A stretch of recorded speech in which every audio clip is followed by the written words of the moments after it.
की तरंग को मार लो बस हो गया भजन, आदत बुरी सुधार लो बस हो गया भजन।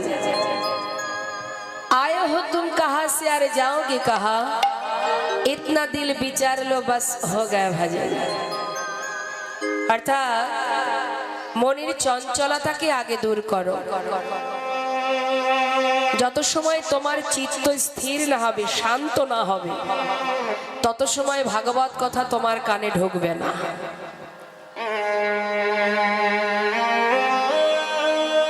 যখন কিনা স্কুলে আমরা যেতাম পড়াশোনার জন্য, শিক্ষক মহাশয় তিনি 1 ঘন্টা ধরে যা কিছু বলতেন, যদি মন তাতে না থাকতো তাহলে কিছু শোনা যেত মা? মন না থাকলে শোনা যায়? মন দিয়ে না শুনলে? তাহলে আমি এখানে যাই বলি না কেন, মন যদি চঞ্চল হয় ভাগবত কথা শোনা হবে না। চিত্তকে স্থির করো, মারলো মেরে দাও, চঞ্চলতাকে দূরীভূত করে দাও। आदत बुरी सुधार लो, हिंसा क्रोध मान अभिमान, अन्येर प्रति आमादेर जे क्रोध आछे हिंसा आछे, एगुलोके जत समय तुमी दूर ना करबे तत समय तुमी भक्ति राज्ये प्रवेश करते पारबे ना। कथार समय पुरोपुरी रिभाब काटबे ना, हालका मनिटरे रिभाब राखबे। शुधु ताई नय, आयो हो तुम कहाँ से और जाओगे कहाँ। निजेके निजे प्रश्न करो, कारोर काछे जिज्ञासा करते हबे ना आमी कोथा थेके एसेछि कोथाय जाबो,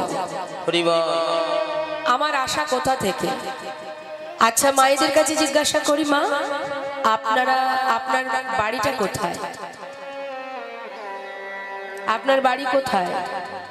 हाँ नाईगाछी। এই মা কি ঘুমাচ্ছেন? দেখে দিন তো, ঘুমাচ্ছেন না তো? আচ্ছা আচ্ছা মা আপনার বাড়ি কোথায়? ওখানেই নাইগাছিতে? খুব ভালো কথা। তাহলে আপনার ঠিকানা সবাই মন দেবেন, এই কথাগুলো আমাদের জানার প্রয়োজন। আপনার ঠিকানা নাইগাছিতে, আপনি ওখানেই থাকেন, আপনার বাড়ি ওঠা। আচ্ছা এর আগে আপনি কোথায় ছিলেন?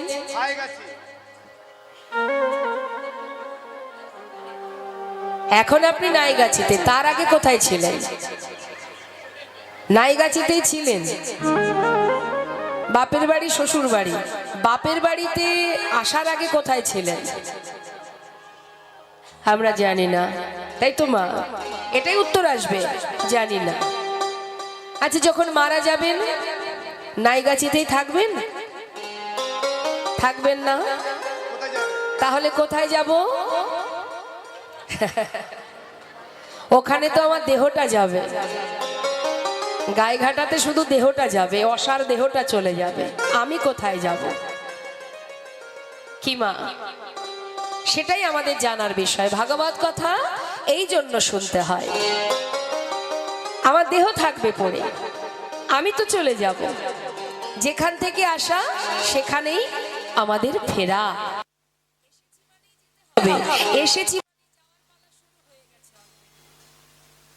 যেমন সিনেমা হলে সিনেমা দেখতে গেলে যখন হলের ভিতরে যাই পর্দার রং কি থাকে? কালো, সাদা। 3 ঘন্টা যখন আমরা সিনেমা দেখি, একটা রঙিন বিচিত্র নাটক আমরা দেখি, কি অপূর্ব লাগে দেখতে। দেখতে দেখতে এমনও মানুষ আছে যারা পাগল হয়ে পর্দার বাইরে বসে বসে চিৎকার চেঁচামেচি করতে শুরু করে না মা? হ্যাঁ, তার মানে কি বলুন তো, ওই অভিনয়ের মধ্যে সেও কিন্তু ডুবে যায়, তাই তো? ওই অভিনয় দেখতে দেখতে নিজেই কখন যে তার মধ্যে রোল করতে শুরু করে দেয়। তাহলে বাবা এই 3 ঘন্টা সুন্দর রঙিন নাটক দেখার পর তারপরে কি সেই পর্দার রংটা রঙিন হয় মা? যখন অভিনয় শেষ হয়ে যায় সেই পর্দার রং ঘুরে ফিরে আবার সেই সাদাই হয়ে যায়। ঠিক তদ্রূপ আমাদের জীবন। মাঝখানে যে কটা দিন আমরা অভিনয় করছি এটা হচ্ছে সংসার বিচিত্র নাট্যমঞ্চ। এখানে কত রং বিরঙের নাটক হচ্ছে, তাই না? এক একজন মানুষ আমরা কতগুলো রোল করছি, কখনো কারোর কন্যার অভিনয় করেছি, কখনো কারোর স্ত্রীর অভিনয় করছি, কখনো কারোর মায়ের অভিনয় করছি, কখনো ঠাকুমার অভিনয় করছি। অভিনয় যেদিন শেষ হয়ে যাবে ঠিক তদ্রূপ আমাদেরও যেখান থেকে আসা সেখানেই ফিরে যেতে হবে।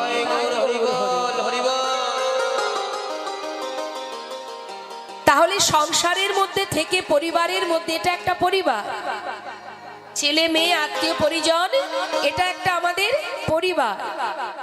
তা এই পরিবারের মধ্যে থেকেই কিন্তু আমাদের কর্ম করতে হবে। কি কর্ম? আমরা কি জন্য এসেছি পৃথিবীতে?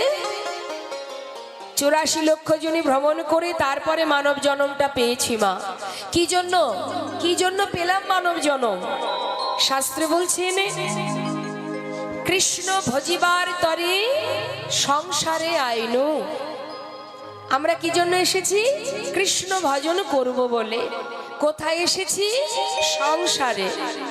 তাহলে আবার অনেকে গর্ব করে বলে, দেখবেন বাবা, যদি বলে যাবি নাকি, চল অমুক জায়গায় কীর্তন হবে, চল একটু কীর্তন শুনে আসি। আরে রাখ তো বাবা, সংসার করেছি না, সংসার করেছি মানে আর কীর্তন শোনার সময় নেই, বলে না? আচ্ছা, সত্যি কি সংসার আমরা করেছি? আমরা আসার পরেই কি সংসার হয়েছে, না তার আগে সংসারটা ছিল? আমার মা বাবা তো ছিলেন সংসারে, আমি সেখানে এসেছি। আমি যদি সংসার করব, আমি চলে যাওয়ার সাথে সাথে আমার সংসার সেও তো আমার সাথে চলে যাবে। তাহলে আমি মারা গেলে আমার সাথে তো সংসার যায় না।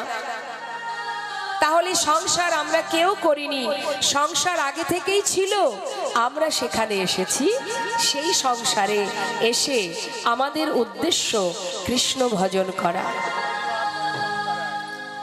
কৃষ্ণ ভজিবার তরে সংসারে আইনু, মিছে মায়ায় বদ্ধ হয়ে বৃক্ষ সম হইনু। ফল রূপে পুত্র কন্যা ডাল ভাঙি পড়ে, কাল রূপে সংসারে পক্ষী বাসা করে। সময় আমাদের একটু একটু করে পার হয়ে যাচ্ছে বাবা। তাই শাস্ত্রে বলছে শ্রী গৌরাঙ্গের দুটি পদ যার ধন সম্পদ, সে জানে ভকতি রস সার। সম্পদ কাকে ভাববো? সম্পদ আমার যা আছে সেগুলো, এই পৃথিবীতে যা আছে সেগুলো, ঘর বাড়ি টাকা পয়সা, এগুলো আমার সম্পদ কি? আমার যদি হতো তাহলে আমি তো আমার সঙ্গে সেগুলো নিয়ে যেতে পারতাম। আমার তো নয় বাবা।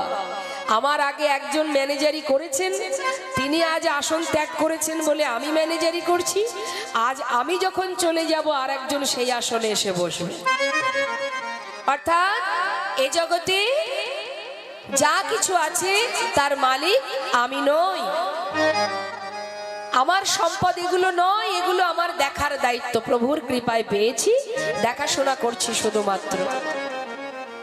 তাহলে দেখাশোনা করতে করতে যখন সময় পার হয়ে যাবে, তখন বাড়ির যারা পরবর্তী জেনারেশন আছে, 3 তলা বাড়ি করলেও দেখবে শেষ জীবনে তোমার জায়গা হবে ঘরের এক কোণে। সেদিন তুমি বুঝবে কে তোমার আপন, কে তোমার পর। আমরা এখন বুঝবো না বাবা, সময় হলে বুঝবো। আপন আপন করছো যারে সে তো আপন নয়, দিন ফুরালে বুঝবে আপন যে পর হয়। তাই মহাজন বলছেন তাহলে আমার সম্পদ কি আছে জগতে? কি আছে আমার সম্পদ? টাকা পয়সা আমার নয়, জমি জায়গা বাড়ি গাড়ি আমার নয়। তাহলে আমার সম্পদ কি? এই দেহটাও আমার নয়। এই যে সুন্দর দেহ যেটা আমরা পেয়েছি এটাও আমার নয়। আচ্ছা, এই দেহটা আমার নয়, তার কারণ মা, এটা যদি আমার হতো তাহলে আমরা এই দেহটাকে কখনো এই যে সুন্দর পরিপূর্ণ যৌবন বয়স, যে সৌন্দর্য, যে রূপমাধুর্য, সেটাকে যদি যত্ন সহকারে ধরে রাখা যায়, বৃদ্ধকাল পর্যন্ত একই রকম রাখা যাবে? একটা জিনিস যত্ন করে রেখে দিলে আপনি 5-7 বছর পরে বের করবেন আলমারি থেকে, একই রকম থাকবে, কিন্তু দেহটাকে কি আপনি একই রকম রাখতে পারবেন? এটা প্রকৃতির থেকে পাওয়া আবার প্রকৃতিতেই শেষ হয়ে যাবে, কেউ ধরে রাখতে পারবো না। যারা দিয়েছে এই প্রকৃতি দিয়েছে, আবার প্রকৃতি নিয়ে নেবে। তাহলে এই দেহটাও আমার নয়। আমি মানে কি আছে? আমি মানে কি? আমি মানে, শুনতে পেলেন তো?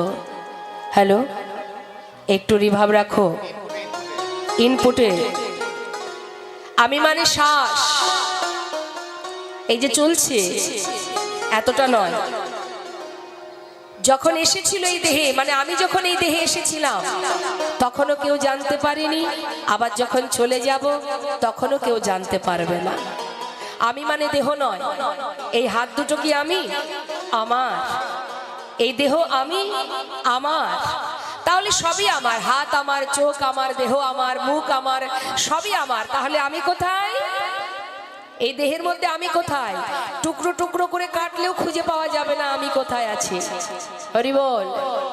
যার মধ্যে জ্ঞান আছে, বিবেক আছে, চেতনা আছে, আবেগ আছে, ভালোবাসা আছে, প্রেম আছে, হ্যাঁ, কষ্ট আছে, দুঃখ আছে। হরে কৃষ্ণ মা, ভিতরে আপনার হৃদয়ে যদি কোনো কষ্ট হয়, কষ্ট কি আপনি দেখাতে পারবেন কতটা কষ্ট হচ্ছে?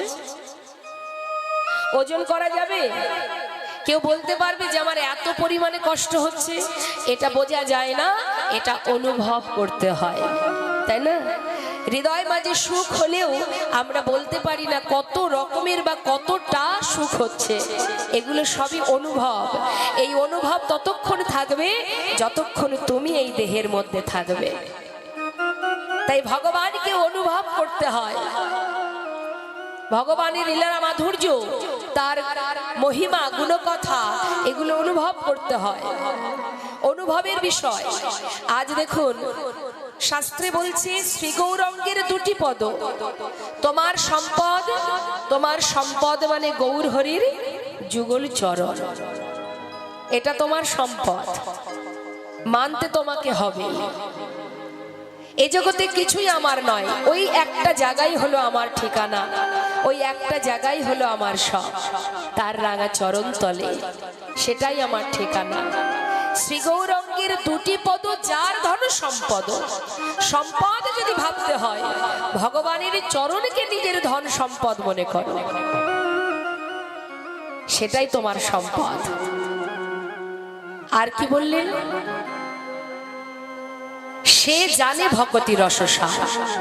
ভক্তি রাজ্যে প্রবেশ করতে গেলে আমাদের কয়েকটা কাজ করতে হয় মা। যদি হৃদয় মাঝে কৃষ্ণ প্রেম জাগাতে হয়, গোবিন্দকে ভালোবাসতে হয়, কয়েকটা কাজ আমাদের করতে হবে। এক, ভগবানের চরণকে নিজের ধন সম্পদ, নিজের ঠিকানা মনে করো। দুই, বদনে হরিনাম করো। চলো কর্ম করো, তাতে কোনো দুঃখ নেই। তুমি অর্থ উপার্জন করো, ছেলে মেয়ের ভবিষ্যৎ করো, সংসারের কর্ম করো, এটা তোমার ডিউটি, করতে হবে। কিন্তু এটা আমাদের মুখ্য কাজ নয়, এটা গৌণ কাজ। আর মুখ্য কাজ হরি বলার বদন পেয়েছি, কৃষ্ণ বলার বদন পেয়েছি।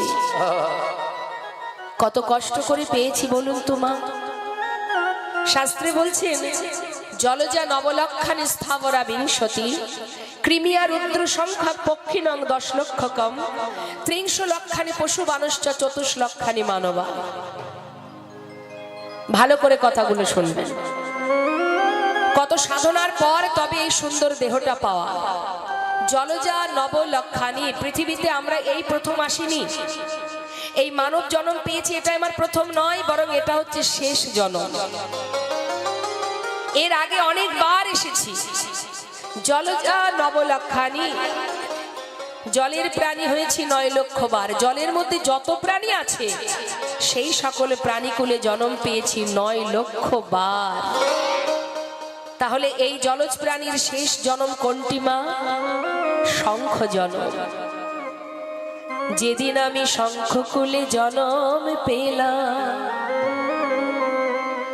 যেদিন কোন সাধু বৈষ্ণব শঙ্খ বাজিয়ে গোবিন্দ সেবা লাগলো। কি বলছে? যেদিন শঙ্খ বাজিয়ে ভগবানের সেবাই লাগলো, সেই দিন থেকে আমরা ওই জলজ প্রাণী থেকে মুক্তি পেলাম। সেখানেও ক্ষমা হলো না মা, আবার পাঠিয়ে দিল ভগবান স্থাবরা বিংশতি। স্থাবর মানে এই পৃথিবীতে, এই মর্তে যে যত আছে বৃক্ষকুল, বৃক্ষকুলে জন্ম পেলাম। যত রকমের বৃক্ষ আছে সেই বৃক্ষকুলে জন্ম পেলাম 20 লক্ষ বার। তার মধ্যে শেষ জন্ম তুলসী জন্ম।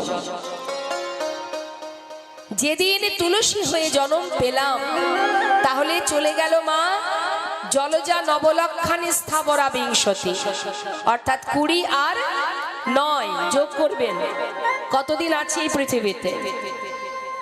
যেদিন আমরা তুলসী কুলে জন্ম পেলাম, যেদিন তুলসী ভগবানের চরণে নিবেদন করিল,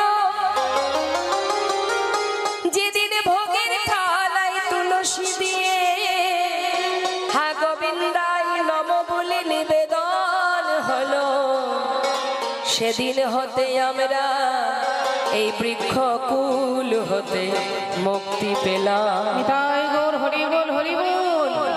পাঠিয়ে দিল আমাদের আবার কৃমি কীট কুলে, তাতেও ক্ষমা হলো না মা। কৃমি কীট কুলে জন্ম পেলাম 11 লক্ষ বার। কৃমি আর রুদ্র সংখ্যা, রুদ্র মানে 11।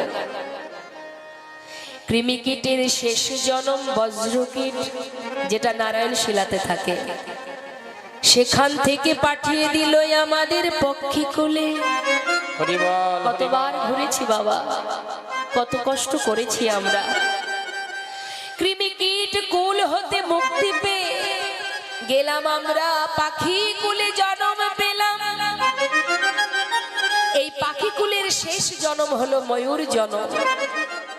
যেদিন ময়ূর পুচ্ছ সুন্দর করে পাখা তৈরি করে ভগবানের সেবায় লাগলো, যেদিন ময়ূর পুচ্ছ ভগবানের মস্তকে উঠিল, সেদিন হতে আমরা মুক্তি পেলাম। তারপরে পাঠিয়ে দিল, এখনো ক্ষমা হয়নি মা, ঘুরছি বিশ্ব ব্রহ্মাণ্ড ঘুরে বেড়াচ্ছি। আবার জন্ম পেলাম আমরা পশুকুলে। 30 লক্ষানি পশু বানশ্চ, 30 লক্ষ বার বনের পশু।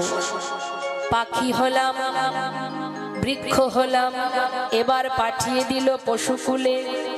বাঘ হলাম, সিংহ হলাম, ঘোড়া হলাম, কুকুর হলাম, বিড়াল হলাম, হাতি হলাম। অবশেষে কোথায় গেলাম? অবশেষে জন্ম পেলাম গাভী জন্ম। যেদিন গাভী কুলে জন্ম পেলাম, যেদিন গাভীর দুগ্ধটাকে দহন করে ক্ষীরসরে ননি তৈরি করে গোবিন্দায় নম বলে নিবেদন করলো, সেদিন হতে আমরা মুক্তি পেলাম। আর ভগবানকে বলেছিলাম দয়াময়, এমন করে পশুকুলে কীটকুলে জন্ম দিও না। যে কুলে জন্ম পেলে তোমায় ডাকা যায় না, যে কুলে জন্ম পেলে তোমায় সেবা দেওয়া যায় না, যে কুলে জন্ম পেলে হা কৃষ্ণ কৃষ্ণ বলে ডাকা যায় না, যদি আমাদের আবার জন্মে দাও, আমাদের মানব কুলে জন্ম দিও, সেবা দেবার হাত দিও, দেখবার মতো নয়ন দিও।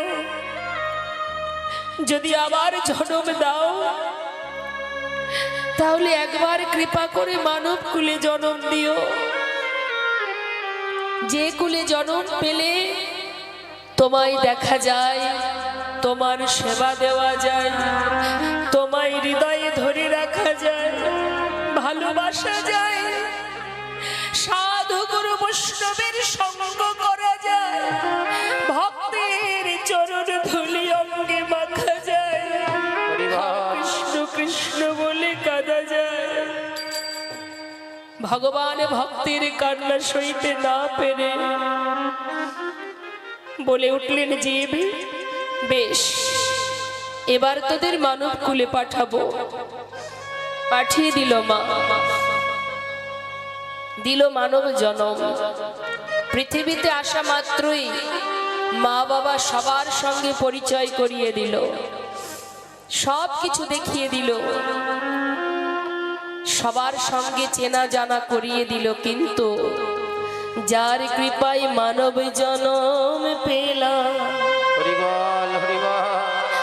যার কৃপায় হরি বলার বদন পেলাম, যার কৃপায় সেবা দেওয়ার হাত পেলাম, 84 লক্ষ জনের মধ্যে 4 লক্ষ মানব জনম। মা মানব কুলে জন্ম পেয়েছিলাম, একবার নয়, কিন্তু এই মানব কুলে জন্ম পেলে কি হবে? কখনো পাঠিয়ে দিল বধির করে, কখনো পাঠিয়ে দিল অন্ধ করে, কখনো পাঠিয়ে দিল বোবা করে। দেখবেন বাবা, তারাও তো মানব কুলে জন্ম পেয়েছে, কিন্তু তাদের হয়তো দেখার নয়ন নেই, দৃষ্টি নেই। যাদের নয়ন নেই তারা ভগবানের কাছে কাঁদে, হে দয়াময়, দিয়েছ মোদের নয়ন মানব কুলে জনম, কিন্তু বলো প্রভু কেন তুমি নয়নে দিলে না? সবাই তোমায় নয়ন ভরে দর্শন করে, কিন্তু আমি এমন অভাগায় অভাগিনী, আমি মনুষ্য কুলে জন্ম পেলাম বটে, কিন্তু তোমায় দেখার মতো শক্তি পেলাম না। তাই যদি তুমি আবার আমাদের জন্ম দাও, দেখবার মতো 2টি নয়ন দিও। যার হাত নেই সে ভগবানের কাছে কেঁদেছে। অর্থাৎ দেখবেন মা, ছোট ছোট ছেলে মেয়েরা যদি, বাচ্চারা যদি কোনো প্রতিবন্ধীকে দেখে ব্যঙ্গ করে, গুরুজনরা বারণ করে ব্যঙ্গ করতে নেই। কারণ এই জন্ম আমাদেরও এক সময় ছিল, যখন আমাদের হাত ছিল না তখন ভগবানের কাছে কেঁদেছিলাম, প্রভু দিলেই যখন দেহ, তবে 2টি হাত কেন দিলে না? যদি 2টি হাত থাকতো, নিজে হাতে তোমাকে সাজাতাম, তোমায় সেবা দিতাম। হে প্রভু, যদি আবার জন্ম দাও, তবে 2টি হাত দিও, যেন প্রাণ ভরে হাতে করতালি দিয়ে তোমার গুণগান গাইতে পারি।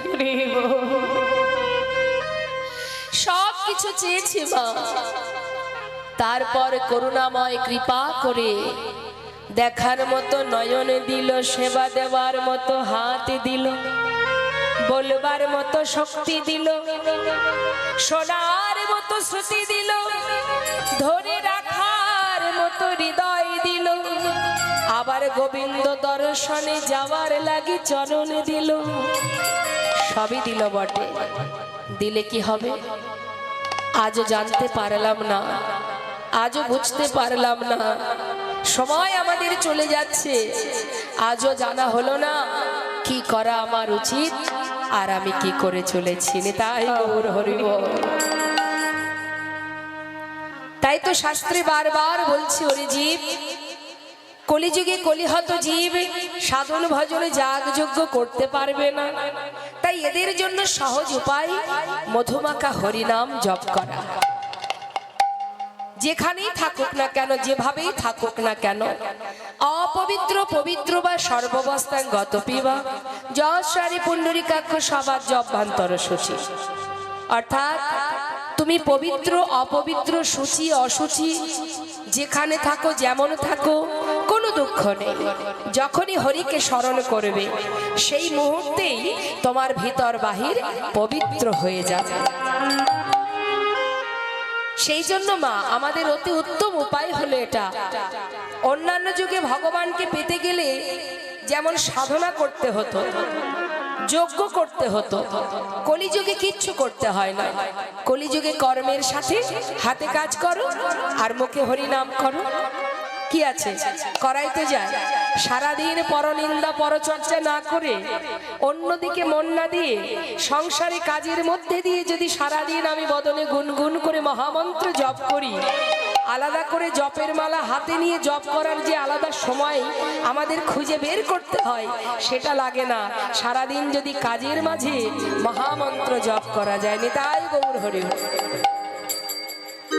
শ্রীমতী রাধা রানী আয়ানের ঘরণী হয়ে, শাশুড়ি ননদিনীর গঞ্জনা সয়ে হাতে কর্ম করেছে, রন্ধন করেছে, সংসারে সকলের কথা শুনেছে, কিন্তু এত লাঞ্ছনা গঞ্জনা সয়েও তার মনটা কোথায় থাকতো মা? সর্বদাই গোবিন্দ চরণে। তিনি বুঝিয়ে দিয়ে গেছেন, ওরে জীব,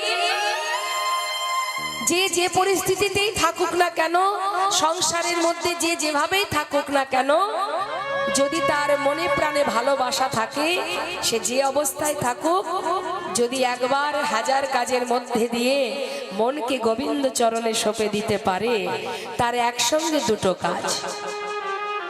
দুটো কাজ হবে। এক, সংসারের প্রতি দায়িত্ব পালন হবে, সেই সাথে নিজের কর্মটাও হবে। একবার সবাই মিলে আমরা মহামন্ত্র জপ করব, কেমন? তুলুন সবাই হাত, দেখি। হরি বল, হরি বল। ঠান্ডা লাগছে না তো? হ্যাঁ, তুলুন হাত, শুনুন সবাই হাত তুলুন,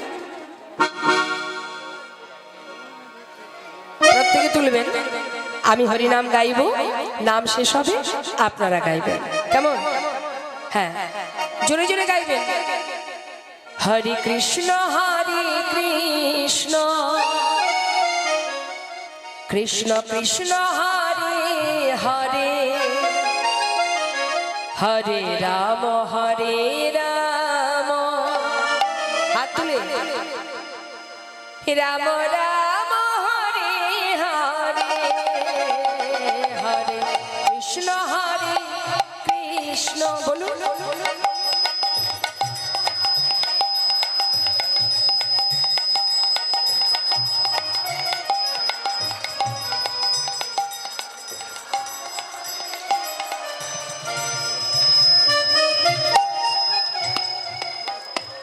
দেখুন, হরিনাম করতে গেলে স্বতঃস্ফূর্ত ভাবে করতে হয়, আস্তে।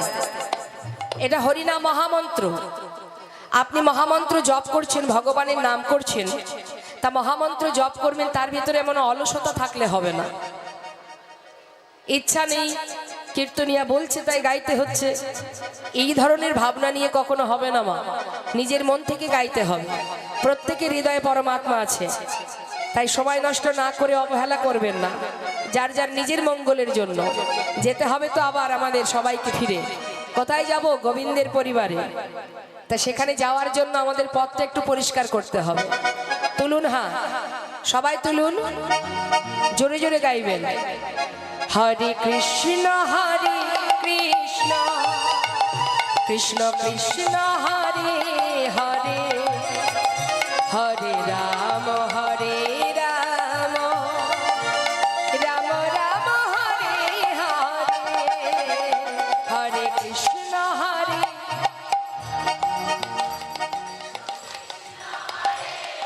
বাহ, খুব সুন্দর।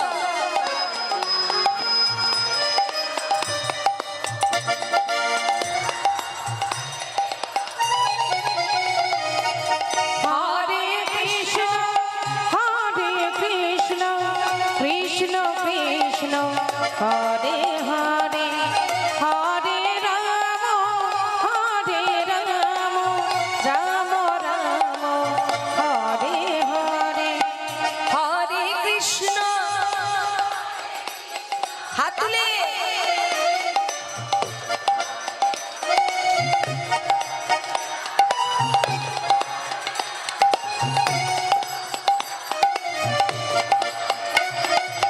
হরে কৃষ্ণ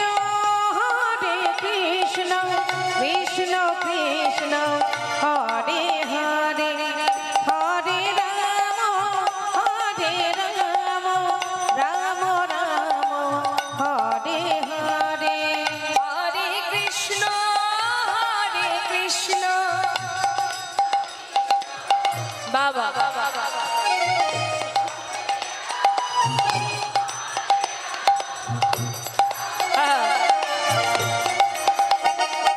হরে কৃষ্ণ কৃষ্ণ কৃষ্ণ হরে হরে হরে রাম রাম রাম হরে হরে কৃষ্ণ কৃষ্ণ কৃষ্ণ হরে হরে হরে রাম রাম রাম হরে হরে হরে কৃষ্ণ কৃষ্ণ কৃষ্ণ হরে হরে হরে রাম রাম আসলে হবে না, গাইতে হবে। হরে কৃষ্ণ কৃষ্ণ কৃষ্ণ হরে হরে হরে রাম রাম রাম হরে হরে হরে কৃষ্ণ কৃষ্ণ কৃষ্ণ হরে হরে হরে রাম রাম রাম হরে হরে হরে কৃষ্ণ কৃষ্ণ কৃষ্ণ হরে হরে হরে রাম রাম রাম হরে হরে যেভাবেই হরিনাম করো না কেন, ইচ্ছায় করো অনিচ্ছায় করো, নামের যে মহিমা সে কিন্তু ক্রিয়া করবেই মা।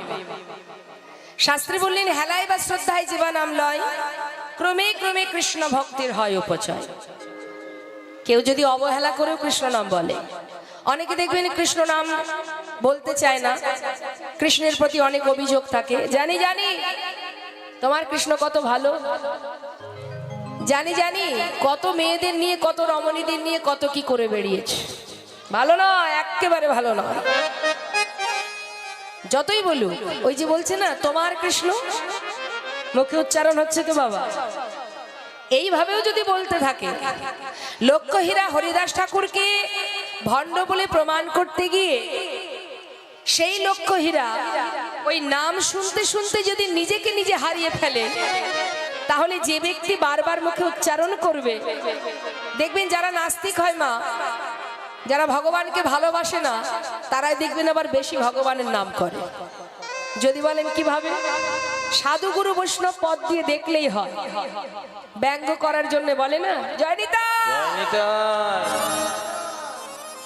হরে কৃষ্ণ, হরে কৃষ্ণ, এটা ব্যঙ্গের ছলায় করে। যখনই ব্যঙ্গ করে, তো ব্যঙ্গ যখন করে মুখে বারবার বলে কৃষ্ণ, হরে কৃষ্ণ, জয় নিতাই বলে। তো শাস্ত্রী বললেন, কৃষ্ণ গালি দিতে যদি কেউ করে কৃষ্ণ নাম উচ্চারণ, সেই নাম হয় তার মুক্তির কারণ। তাই গৌর হরি, নাম তুমি যেভাবেই বলো না কেন, রসগোল্লা খেলেই তার ঢেকুর রসগোল্লারই উঠবে, তাই না মা?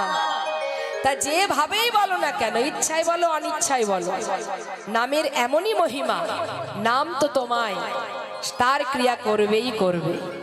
দেখুন একটা সুন্দর দৃষ্টান্ত আপনাদের দিই, মজার, খুব মজার, কিন্তু খুব ভালো। জঙ্গলের মধ্যে ডাকাতেরা, একদল ডাকাত। এখন ডাকাতেরা মা কার পূজা করে? আমার দিকে তাকান। কার আরাধনা করে? ডাকাতের দল মায়ের পূজা করে, তাই না? এখন জঙ্গলের মধ্যে মায়ের পূজা করে ডাকাতের দল, আর রাত হলেই তারা ডাকাতি করতে বেরিয়ে যায়।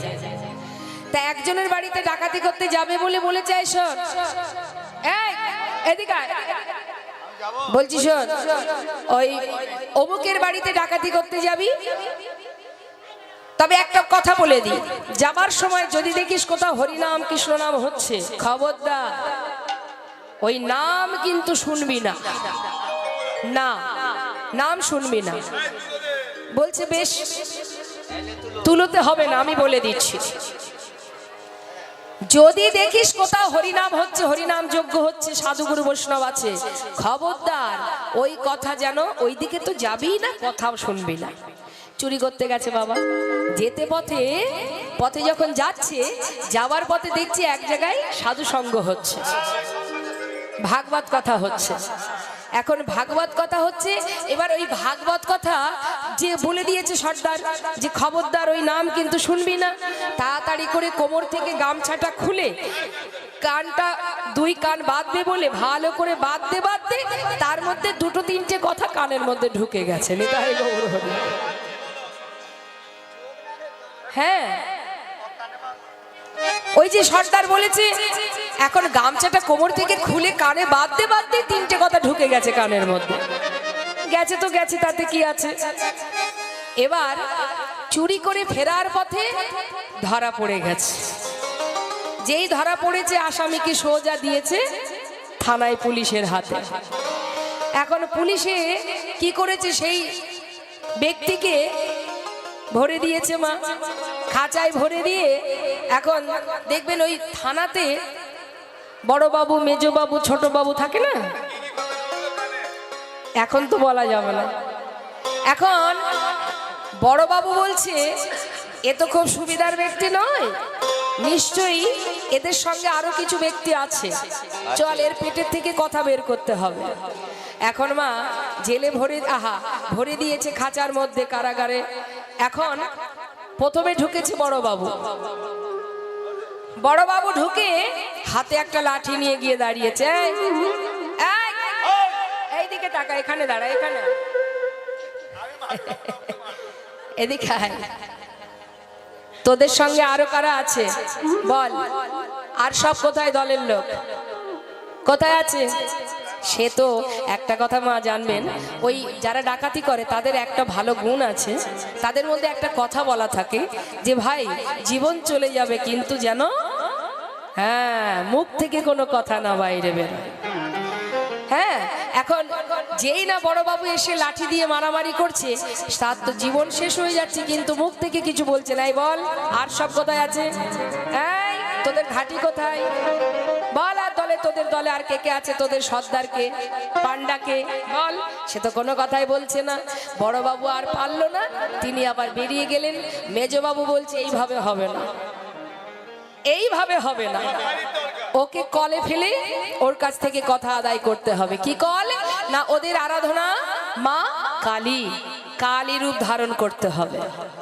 এখন মেজবাবু কি করেছে, কালী সেজেছে মা।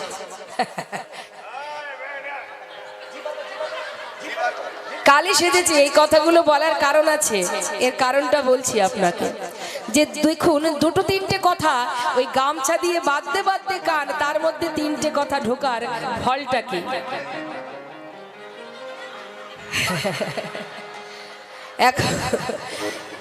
মেজবাবু গিয়ে বলছে সামনাসামনি যাচ্ছে না বাবা, ঠিক সেই ব্যক্তির পিছনে গিয়ে দাঁড়িয়েছে। দাঁড়িয়ে জিজ্ঞাসা করছে, ডাকছে বৎস, বৎস। যেই না বলেছে বৎস, আনন্দে আত্মহারা হয়ে সেই ডাকাতের দলের সেই ব্যক্তি বলে উঠছে, মা, মা তুমি এসেছো, মা গো, মা তুমি এসেছো, মা গো আমি বড় বিপদে মা, আমি তো তোমার সেবা দিয়েই বেরিয়েছিলাম মা গো, আজ যে ধরা পড়ে গেছি মা, মা তুমি কৃপা করো মা, মুক্তি দাও মা, এখান থেকে আমায় নিয়ে চলো। মা বলছে, মানে মেজবাবু বলছে, আমি তো তোকে মুক্তি দেওয়ার জন্য এসেছি বাবা, আর সব তুই একা আছিস, আর সব কোথায়? সবাইকে তো বাঁচাতে হবে। সে মনে মনে ভাবছে ব্যাপারটা কি, হ্যাঁ ব্যাপারটা তো ভালো নয়। মা কেন এমন কথা জিজ্ঞাসা করছে? তারা কোথায় আছে না আছে সে তো দেখার দরকার নেই, আমাকে এখান থেকে বের করে নিয়ে যাবে এটাই তো দরকার। কিন্তু মা এটা কেন জিজ্ঞাসা করছে? কিরে বৎস বল, তারা সব কোথায়? হ্যাঁ রে মা, ছাড়ো না সব কথা, তুমি আমাকে বার করে নিয়ে চলো। নিয়ে যাব তো, বল ওরা কোথায় আছে? মনে মনে ভাবছে ব্যাপারটা খুব একটা ভালো ঠেকছে না। আসার সময় ওই যে ওখানে ভাগবত কথা হচ্ছিল, কানে গামছা বাঁধতে বাঁধতে আমি তিনটে কথা শুনতে পেয়েছিলাম। সেই তিনটে কথা কি কথা? এক, স্বর্গের দেবীদের কখনো মাটিতে পা পড়ে না। দূর থেকে দেখছে, মানে পিছন দিকে দাঁড়িয়ে আছেন তো মেজবাবু, সামনের দিকে ছায়াটা পড়েছে, দেখছে দেখি তো পাটা কোথায় আছে।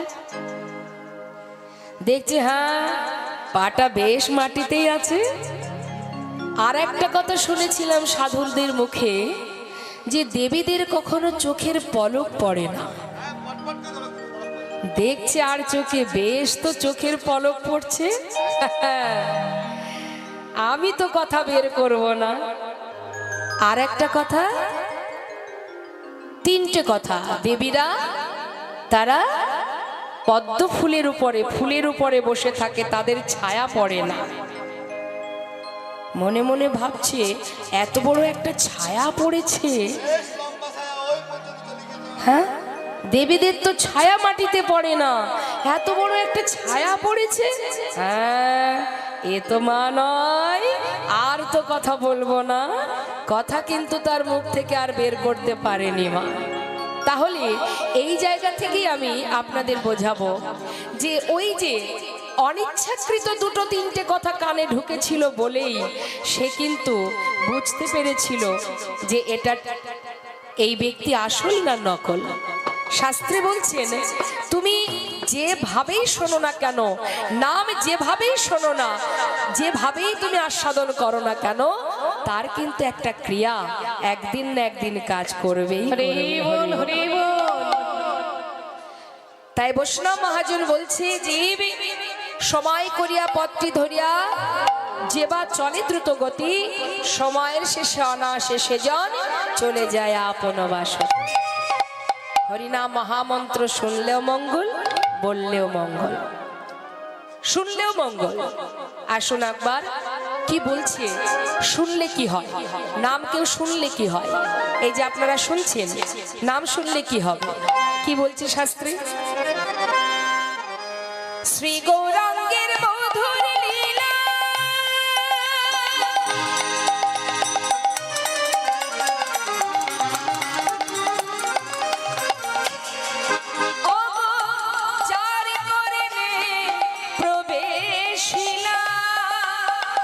আমার সিধু রঙের রঙের মধুর মধুর লীলা।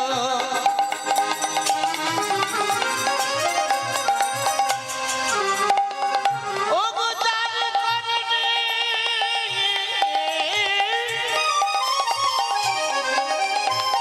প্রবেশিলা। হরিনাম শ্রবণ করলে কি হয়? হৃদয় নির্মল ভেলুতা,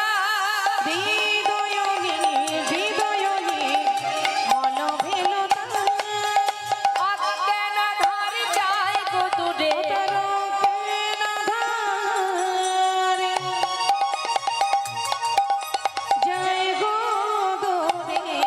যে জন হরিনাম শ্রবণ করে, ও তার অজ্ঞান ধার যায় গো দূরে।